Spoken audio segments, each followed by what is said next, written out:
At our family cookout, smoke stung as I saw my son's toys crackling in the fire. My brother grinned. He needs to toughen up. I scooped my kid and walked out. What I did next had them all coming to me, begging. For years, my family knew me as the quiet one. But when my own brother torched my son's most beloved toys, and then dared to forge my name on a fraudulent document, I realized silence wasn't peace, it was a betrayal.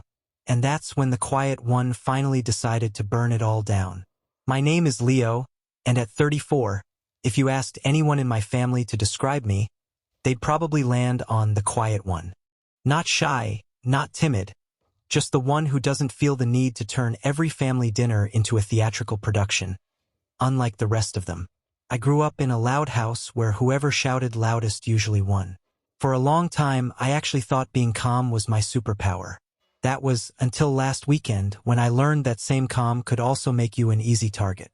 My parents, bless their hearts, love hosting these massive family barbecues.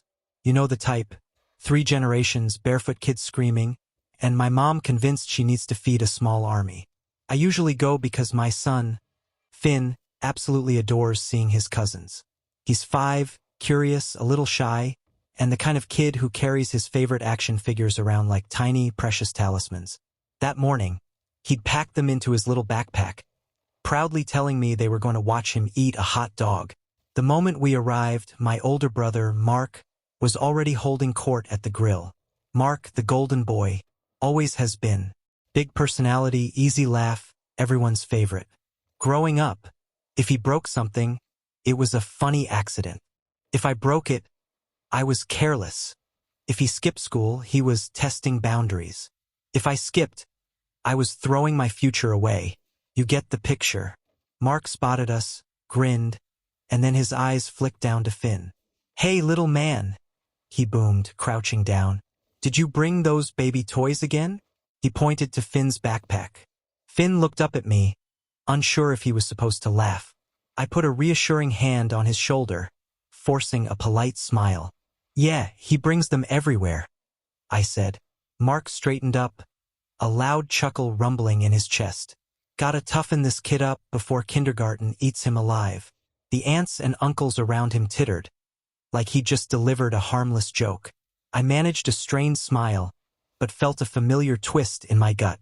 The rest of the afternoon blurred into grilled burgers, clinking bottles, and the usual casual jabs disguised as family banter. "Still stuck in that boring office job, Leo? When are you giving Finn a sibling? Remember when you were afraid of the lawnmower? I've trained myself to let most of it slide, but it was wearing me down." Then, just as the sun began to dip, casting long shadows, I heard it. Finn's cry.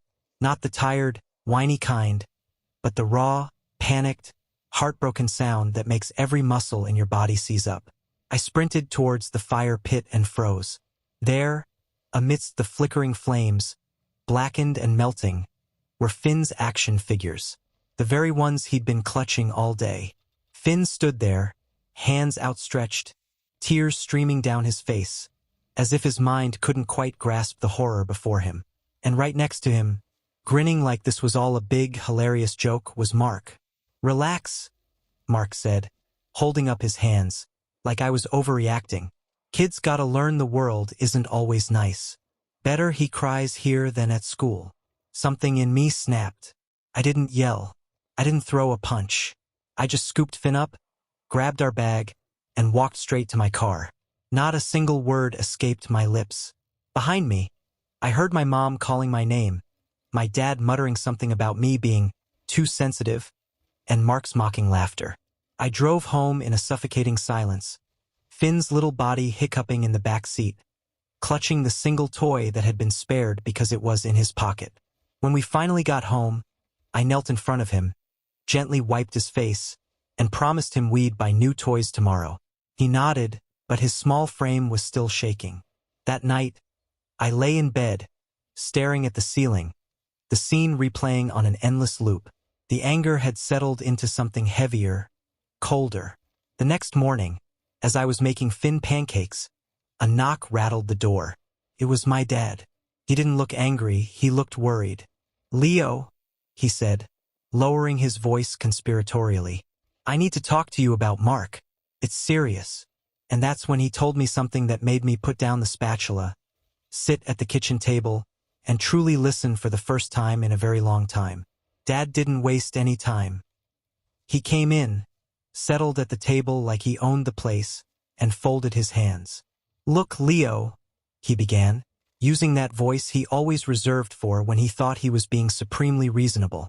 Mark's in a bit of trouble at work. Something about a client deal going south. His boss is talking suspension, maybe even firing him. He paused, looking at me expectantly. And well, I know you have connections in that company. I blinked. Wait, what? You used to work with their main supplier, right? You know people there. Maybe you could put in a good word. Explain that Mark's a good guy. Just impulsive. I stared at him. A part of me wanted to burst out laughing. Yesterday, my son's cherished toys were literally burned because my brother thought it was character building. And today, my dad was asking me to save Mark's job? You're serious? I asked, my voice flat. Dad frowned, as if my tone was the problem. Of course I'm serious. Leo, this is family. Mark's always been there for you. That line was so absurd, so divorced from reality. I nearly choked. He's been there for me, Dad? He just burned Finn's toys yesterday. He made him cry for fun. Dad waved a dismissive hand. You're still on that? Kids cry. You cried when your uncle threw your baseball glove on the roof. Remember? You turned out fine. You can't shelter Finn from everything. I felt the anger clawing its way up my throat. This isn't about sheltering him. This is about basic respect. Mark crossed a line yesterday. Dad sighed, like I was being incredibly difficult. Leo, don't make this bigger than it is. You know how Mark is. He jokes. He pushes buttons. You've always been too sensitive about these things. There it was. The word. The one that had been thrown at me my entire life. Sensitive. As if caring about my kids' feelings was some kind of character flaw. Dad, I said slowly, deliberately, I'm not calling anyone for Mark. If he messed up at work, that's on him. His jaw tightened. So, you'd let your brother lose everything over one mistake? Do you know what that would do to Mom? To this family? I looked at him, and for a fleeting moment, I saw what he was really saying. Do you know what that would do to our image? I think Mark did this to himself, I said quietly. Dad stood up, clearly done arguing. You've always been stubborn, Leo. I'm telling you, if Mark goes down, this family goes down with him. Think about Finn. Think about what you're teaching him. And then he left. That entire day felt like a slow boil. I replayed that conversation over and over, and each time I thought about Mark smirking while Finn cried, my chest tightened with cold fury. In the afternoon, my phone started blowing up. First, it was Mom texting. Asterisk, your dad says you won't help Mark. Can you please reconsider? Asterisk. Then Aunt Carol called, leaving a voicemail saying, Leo, honey, you know Mark didn't mean it. Don't hold a grudge. Help him out. By evening, I even got a message from Mark himself. Asterisk, heard you're playing hero by refusing to make a call. Real nice, Leo. Don't forget who taught you how to ride a bike. Asterisk, I stared at my phone, dumbfounded by the sheer audacity. I didn't respond, but the messages kept coming. A group text from cousins asking why I was letting the family tear apart. A message from Mom that truly stung, even though I knew it was another manipulation tactic. Asterisk, if you don't help, we're not sure we can have you over next time. It would be too awkward. Asterisk, the next day, I dropped Finn off at school and swung by the hardware store to replace his toys with something new and shiny.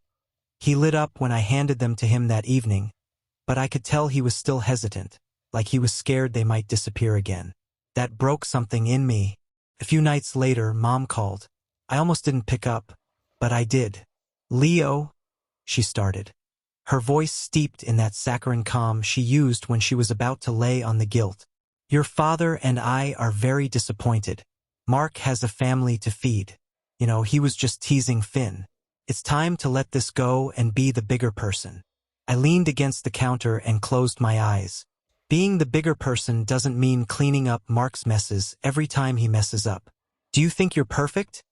She snapped, dropping the act. You've made mistakes, too. We didn't let you fail when you messed up. That's not true, I said, my voice rising for the first time. When I failed, you let me figure it out alone. You told me it would build character. So why doesn't Mark ever have to build character? There was a pregnant pause. Then, Mom's voice turned cold. Because Mark is different. He's special. He has potential.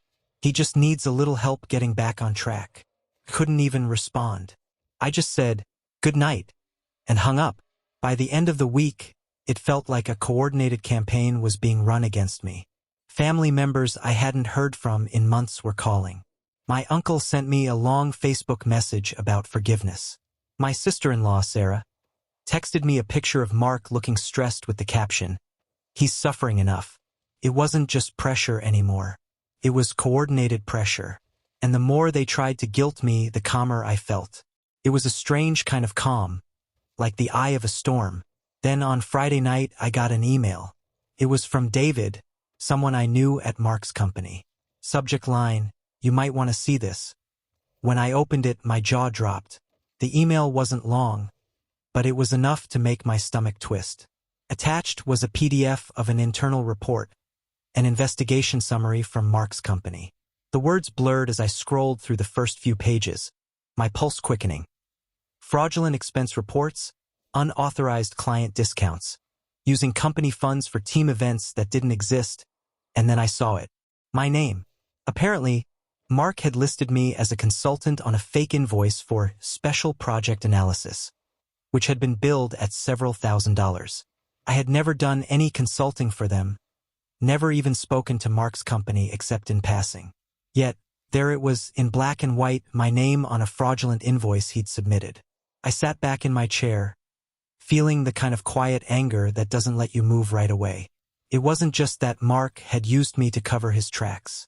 It was that he had done it so casually, like my name was just another tool in his pocket. And all week long, my family had been begging me to protect him, not knowing he had already dragged me into this mess without asking. I called David immediately. "Where did you get this?" I asked, my voice low. "It's part of the HR investigation," he said. "I thought you should know because your name's on it. If this goes to court or if they fire him with cause, your name might come up. I'd get ahead of this if I were you." After we hung up, I just sat there, staring at the screen. The anger I had been holding back all week finally broke through. But it wasn't loud. It wasn't shouting. It was cold and precise. I printed the report and put it in a folder. Then I called Mom. She answered on the second ring. "Leo, please tell me you thought about what I said. Mark's job." "Mom," I interrupted, my voice sharp enough to make her pause. "Did you know Mark put my name on fake invoices?" There was a beat of silence. "What are you talking about?" I explained calmly, each detail from the report. When I finished, there was a long, stunned pause. "You must be mistaken," she said finally. "Mark wouldn't do that." "I have the documents, Mom." Another pause. Then, "Well, I'm sure there's an explanation. He probably thought you wouldn't mind. You've always helped him out." That made me laugh. A short, bitter laugh that surprised even me. "Help him out, Mom? He committed fraud. He dragged me into it without my knowledge. And now, if this goes public, my name is tied to it, and you still want me to save him. You can't ruin your brother's life over a misunderstanding," she said, but her voice had lost its confidence. "I'm not ruining his life. He did that himself." That night I couldn't sleep. Every memory of Mark came flooding back. Every joke that went too far. Every time he'd gotten away with something while I was punished. Every time my parents covered for him. It was like watching my whole childhood play on repeat. Except now it had escalated from broken toys to forged documents. The next morning, I woke up to a new text from Mark. "Asterisk, you've made your point. Call your buddy and fix this before it's too late." Asterisk, that was it. No apology, no explanation, just an order like I was his assistant. I didn't respond. By noon, Dad showed up again. This time, he didn't even knock, just walked in like it was his house. Finn was playing quietly in the living room, and Dad glanced at him before turning to me. "Leo, this has gone on long enough," he said, his voice low and stern. "Mark says you're refusing to cooperate. Do you want him arrested?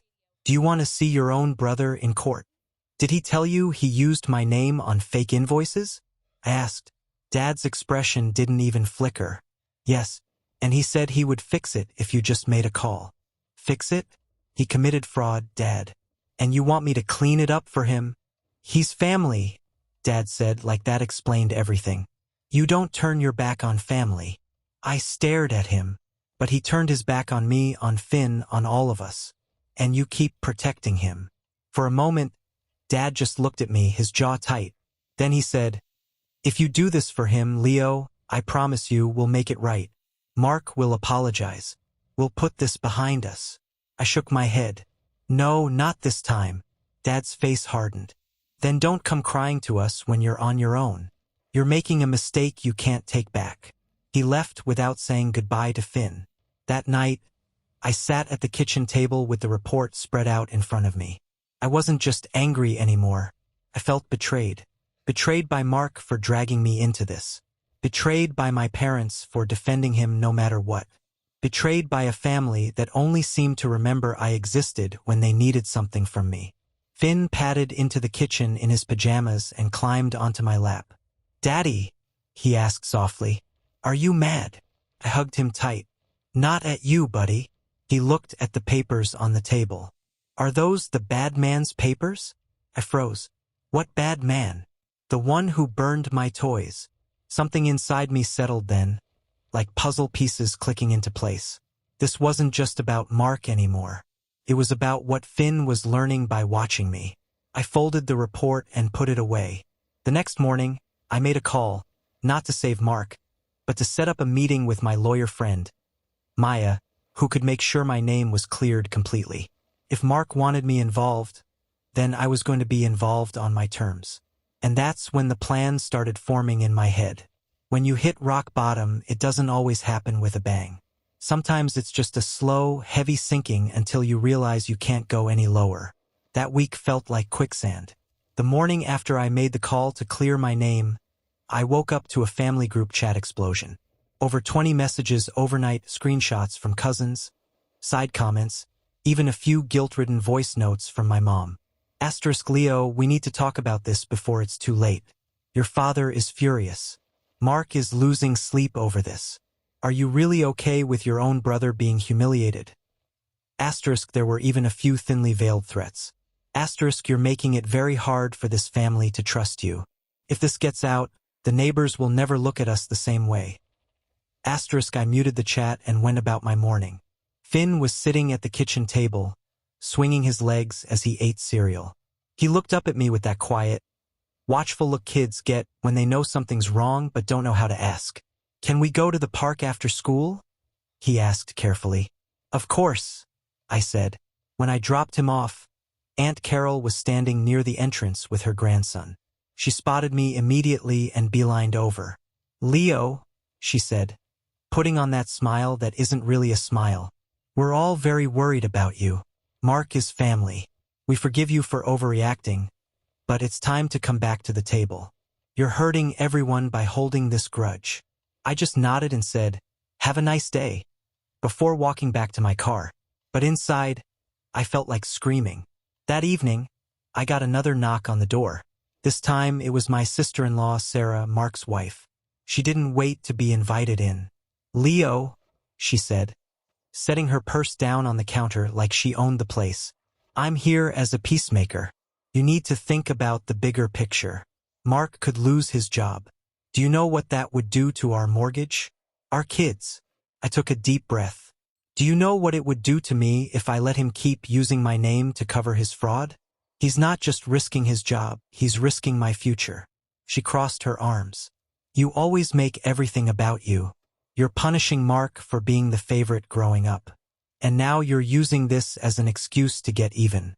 That's petty, Leo. Really petty." Something about that word made me go quiet. Petty. If standing up for myself was petty, then maybe petty wasn't so bad. "Sarah," I said slowly, If Mark wants my help, he can apologize to me, to Finn, and he can fix what he did with those invoices. Until then, there's nothing to talk about. She huffed, grabbed her purse, and muttered, "You're tearing this family apart," as she stormed out. After the door closed, I just stood there in the kitchen, staring at the grain of the countertop. I felt hollow, like someone had scooped out everything inside me and left the shell standing there. That night, I put Finn to bed early and sat on the couch in the dark. No TV, no music, just the hum of the fridge and the occasional car passing by outside. I thought about every time I had stayed quiet in the past to keep the peace. Every time I had told myself it wasn't worth the fight. And where had that gotten me? My name on fraudulent paperwork, my kids' toys in a fire, and my entire family acting like I was the villain for not fixing someone else's mess. Around midnight, I got a call from Dad. I didn't answer. 10 minutes later, a text came through. "If you go through with this, Leo, don't bother coming to Christmas." I stared at the screen for a long time before setting the phone face down on the table. For the first time in my life, I realized I didn't care if I wasn't invited. The next few days were quiet, but not in a peaceful way. More like the silence right before a storm hits. The group chat eventually went from begging to passive-aggressive memes and quotes about family unity. I stayed out of it completely. Instead, I started planning. I called my lawyer friend, Maya, to ask what steps I needed to take to protect myself legally. I gathered every document with my name on it, scanned and saved them. I wrote down dates, times, conversations, anything that might be relevant later. I also started thinking about distance, not just emotional but physical. If this was the level of manipulation I could expect anytime Mark messed up, maybe it was time to put some space between us. I began quietly looking at job postings in another city, even a few out of state. It wasn't a decision yet, but the idea felt strangely freeing. One evening, while I was sorting papers, Finn climbed onto the chair beside me. "Daddy," he asked, holding up a drawing. It was him and me holding hands with a big sun over our heads. In the corner, there was a scribble of fire with a sad face next to it. "That's us," he said proudly. "And that's the fire. But see, we're okay." I swallowed the lump in my throat. "Yeah, buddy, we're okay." After I tucked him in, I sat back down at the table and looked at the pile of documents. For the first time, I didn't feel powerless. Rock bottom wasn't just a low point. It was a foundation, something solid I could push off from. And then, just when I thought things couldn't get more tense, Mom called again. Her voice was quiet, strained. "Leo," she said, "your brother might get fired tomorrow. If you have any compassion left, now is the time to use it. Once this happens, there's no going back." I didn't answer right away because she was right. There would be no going back. When I finally spoke, my voice was calm. "Then maybe it's time to stop going back." She gasped softly, as if I had just said something unforgivable. "You'll regret this," she whispered, and then she hung up. I sat there in the dark, phone still in my hand, and felt something shift inside me. I wasn't scared anymore. Not of being left out, not of disappointing them, not of the storm that was about to hit. If Mark was about to face the consequences of his actions, then maybe, just maybe, it was time for everyone to see what happens when I stop playing the quiet one. It's strange how quickly life can start to feel lighter once you make a decision, even a quiet one. The morning after Mom's call, I woke up before my alarm and felt steady. Not happy, not exactly, but grounded. I got Finn ready for school, made him his favorite pancakes, and we laughed together over how much syrup he could get away with before it counted as soup instead of breakfast. For the first time in weeks, I didn't feel like I was just reacting to everyone else's drama. That same morning, I got an email from Maya. She had reviewed the documents I sent her and assured me my name was clear as long as I formally notified Mark's company that I had no involvement in the invoices. She even drafted the letter for me to sign. I read it over twice, my hand steady, and sent it off. That was the first real move I made for myself. A day later, I got a short reply from the company thanking me for clarifying and confirming I wouldn't be implicated in their investigation. It was like a weight lifted off my chest.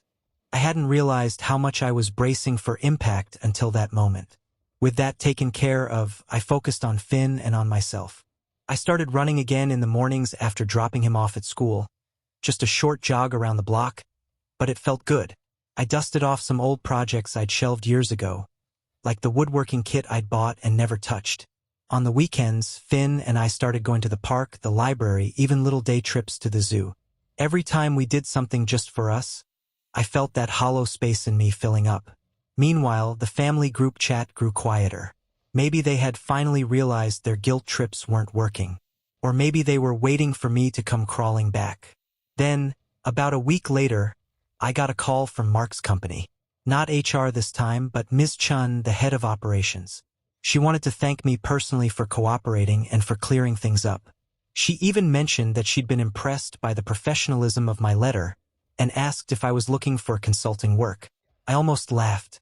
Not officially, I said, but we ended up talking for nearly half an hour about my old job, my experience, and how I'd handled difficult situations in the past. By the end of the call, she asked if I'd be open to coming in for a meeting to discuss some short-term projects they needed help with. I hung up, feeling something I hadn't felt in a long time. Excited. A few days later, I went to their office. The meeting went well. Better than well, actually. They offered me a contract position with flexible hours and a rate that was higher than I'd ever earned before. I signed it that afternoon. That was the moment I realized I wasn't just surviving this mess. I was coming out stronger. The shift in energy must have been noticeable because even Finn seemed lighter. He'd been quieter since the barbecue, but now he was back to chattering about dinosaurs and superheroes. He even started bringing his new toys to the park again, proudly showing them to other kids.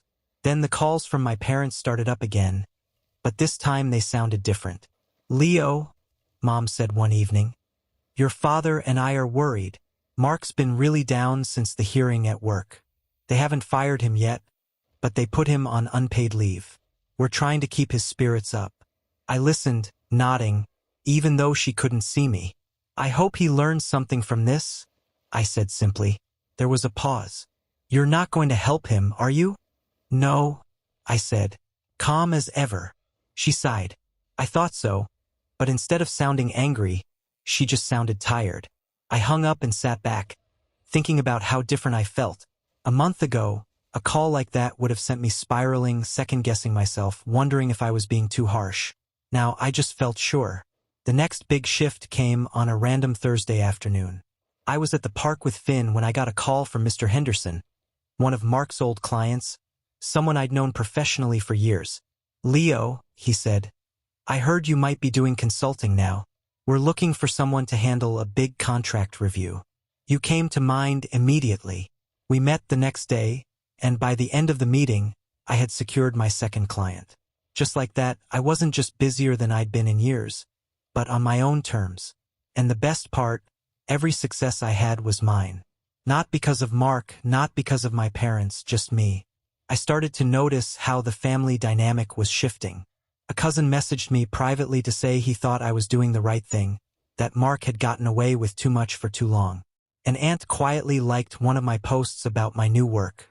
The silence in the group chat wasn't just disapproval anymore. It was curiosity.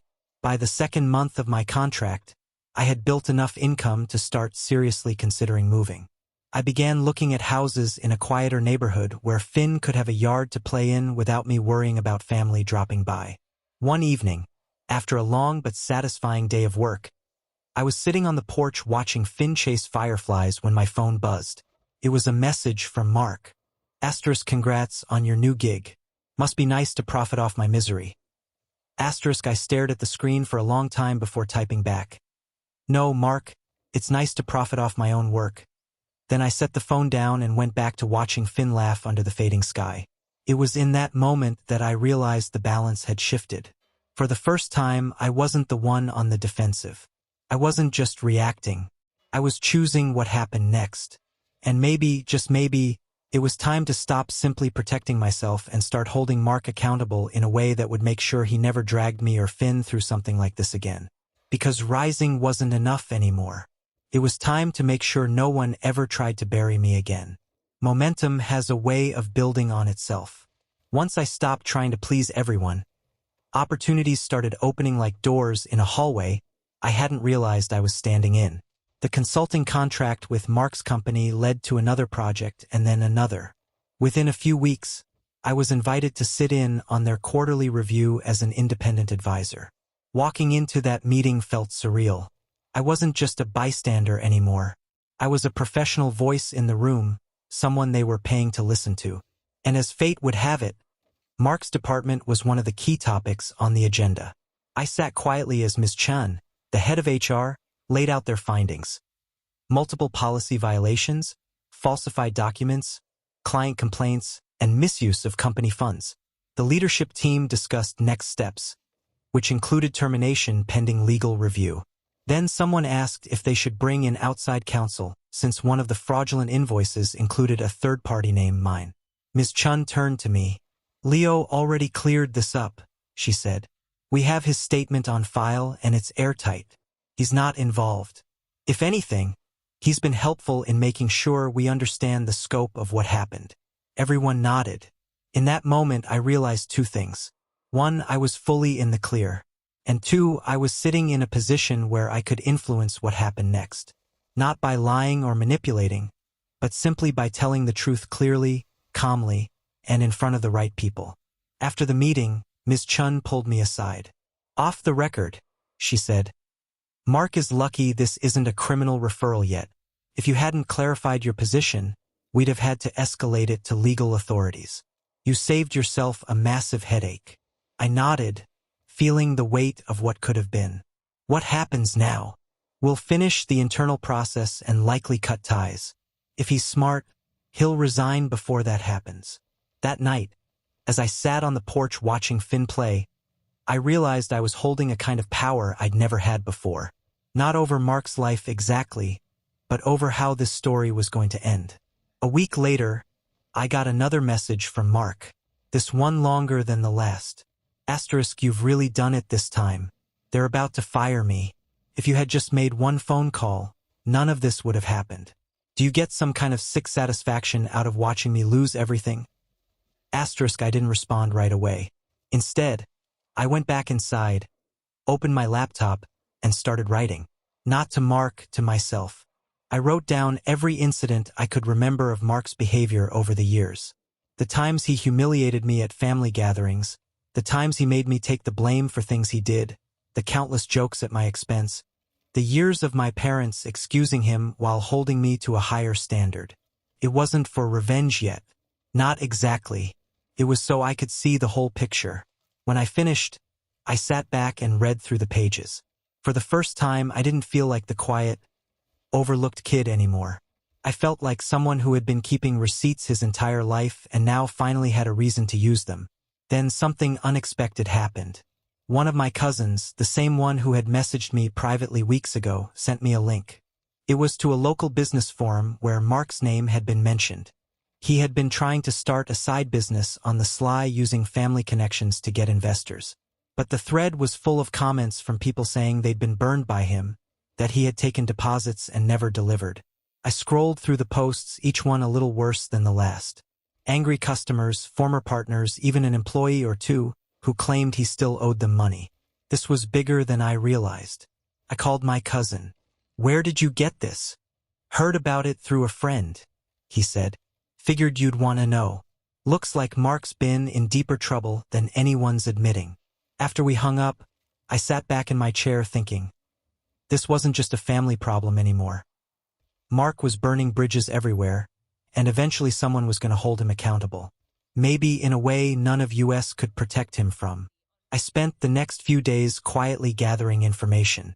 Not in a vindictive way, but in a methodical, careful way. Screenshots of posts, copies of public complaints, records of the fraudulent invoices. I even started talking to a financial advisor about setting up a trust for Finn, one that no one in my family could touch or interfere with. If I was going to cut ties, I wanted to make sure my son would always be secure no matter what drama erupted later. Then the moment that truly shifted everything happened. I got a call from Mr. Davies, one of Mark's old clients. Not the one who had offered me work, but another one I barely knew. They asked if I'd be willing to take over a contract Mark had mishandled. "We'd rather work with you," they said bluntly. "You have a reputation for being steady. We can't afford more chaos." I accepted, and just like that, I wasn't just surviving this storm. I was benefiting from it. Mark's downfall was directly creating opportunities for me. That weekend, I took Finn to a small fair just outside of town. We rode the Ferris wheel, ate cotton candy, and for the first time in months, I felt like myself again. On the way home, my phone buzzed. A new message from Dad. "Mark is coming by tomorrow. We need to talk as a family. Be here at 5. I stared at the message for a long time. Then I smiled, because now, for the first time, I didn't feel like I was walking into an ambush. I felt like I was walking into an opportunity. I showed up at my parents' house 5 minutes early, just to watch them squirm. The driveway was already full. Dad's truck, Mom's SUV, Mark's car parked at an angle like he owned the place. Finn was with a sitter for the evening. This wasn't a night for him to be here. When I walked in, the smell of roast beef filled the house, like they were trying to make the evening feel normal. Mom met me in the hallway, wringing her hands. "Leo," she said in a hushed tone. "Thank you for coming. Let's keep things civil tonight." I nodded once. "That's up to Mark." She didn't like that answer, but didn't argue. When I stepped into the dining room, Mark was already seated at the head of the table like a king holding court. He looked tired, dark circles under his eyes, hair a little messier than usual, but there was still that arrogance set to his jaw. "Leo," he said, leaning back in his chair. "Glad you could make it." I didn't sit right away. Instead, I placed a manila folder on the table in front of me and stayed standing. "What's that?" Dad asked, frowning.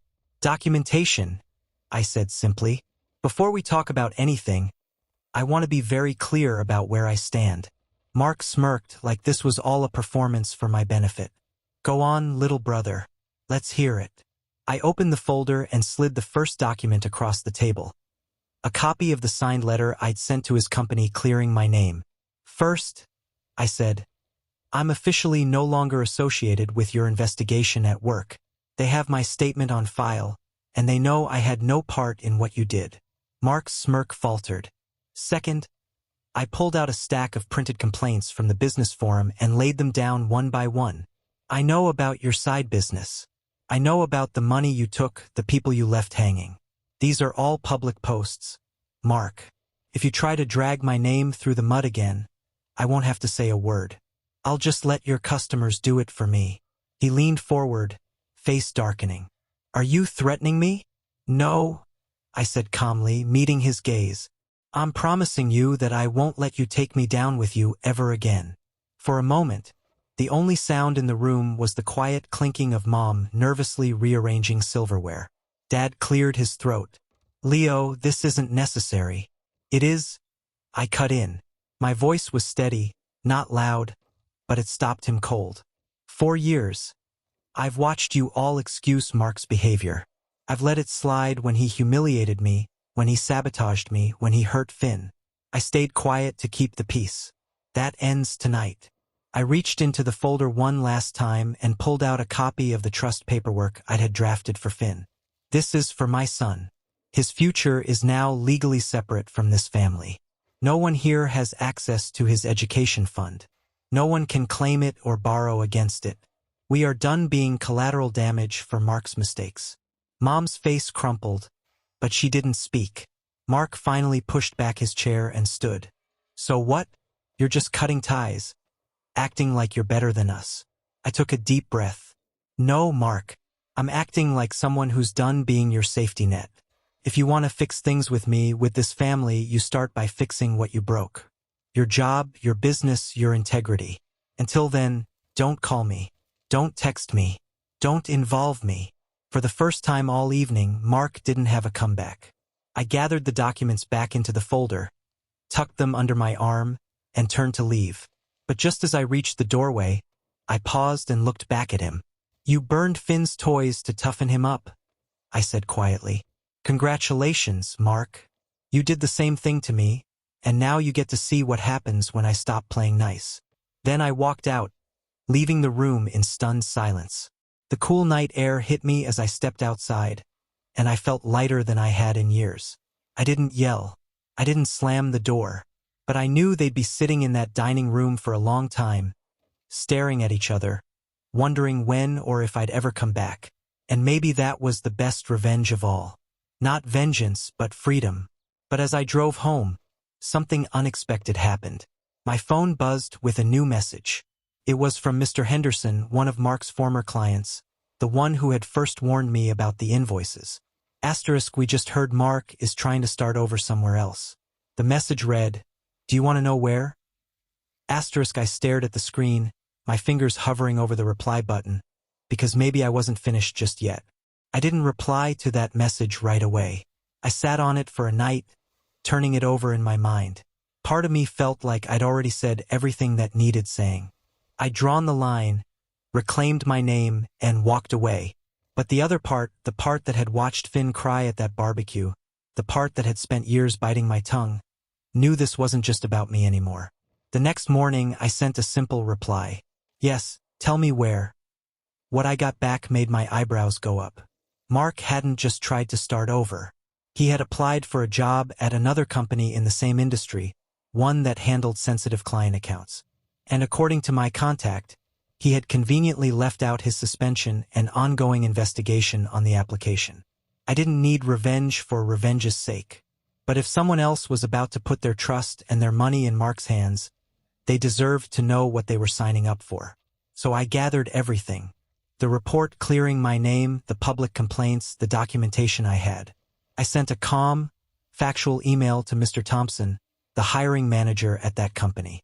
No emotional language, no character assassination, just verifiable information that their candidate had an unresolved history of misconduct with a direct financial impact. I didn't expect a reply, but a week later, one landed in my inbox. Asterisk, Mr. Daniels, thank you for bringing this to our attention. After reviewing the information, we have rescinded Mr. Mark Daniels' job offer. Please be assured that your identity will remain confidential. Asterisk, I sat back and exhaled slowly. That same afternoon, my phone rang. It was Mark. What did you do? His voice was tight, almost panicked. I told the truth, I said calmly. You just cost me my chance to start over. No, I corrected. You cost yourself that chance. I just made sure no one else got blindsided the way I did. He was quiet for a long time, and for once I didn't feel the need to fill the silence for him. You think you won? He finally spat. No, I said. I think I stopped losing, and then I hung up. After that, the family calls slowed to a trickle. At first, they tried one last round of guilt tripping. Asterisk, you've gone too far this time. Mark's at his lowest point. Asterisk, but when they realized I wasn't biting, the silence settled in like dust after a storm. 2 weeks later, I got another call from Ms. Chun, the head of operations at Mark's old company. Leo, she said, I thought you'd want to know. We concluded the investigation. Mark has been officially terminated for cause. We're also pursuing recovery of funds through legal channels. Thank you for telling me, I said. There's one more thing, she added. If you're open to it, we'd like to extend your contract, possibly turn it into a permanent consulting arrangement. You've been instrumental in helping us clean this up. I accepted. That weekend, I took Finn to the park again. He was running ahead of me, holding his favorite toy, laughing as the late afternoon sun turned the grass gold. Watching him, I realized that the house felt quieter lately, but not in the heavy, suffocating way it had before. This was a good quiet, clean quiet. A few days later, I got a text from Mom. Asterisk, your father and I are sorry for how things turned out. We miss you and Finn. We'd like to start over when you're ready. Asterisk, I didn't respond immediately. I sat with it for a while, letting the weight of those words settle. Maybe someday there would be a way to reconnect, but it would be on my terms, not theirs. For now, I was content. A month later, I closed on a new house, a little place with a yard where Finn could play without looking over his shoulder. The night we moved in, we sat on the porch eating pizza out of the box, watching the stars. Daddy, Finn asked, licking tomato sauce off his fingers. Are we happy now? I looked at him, at the house, at the life we were building. Yeah, buddy, I said softly. We are. That night, as I locked up the house and turned out the porch light, I realized something. Mark had thought burning Finn's toys would make him tougher. It did, just not in the way he expected. Because I wasn't the quiet one anymore.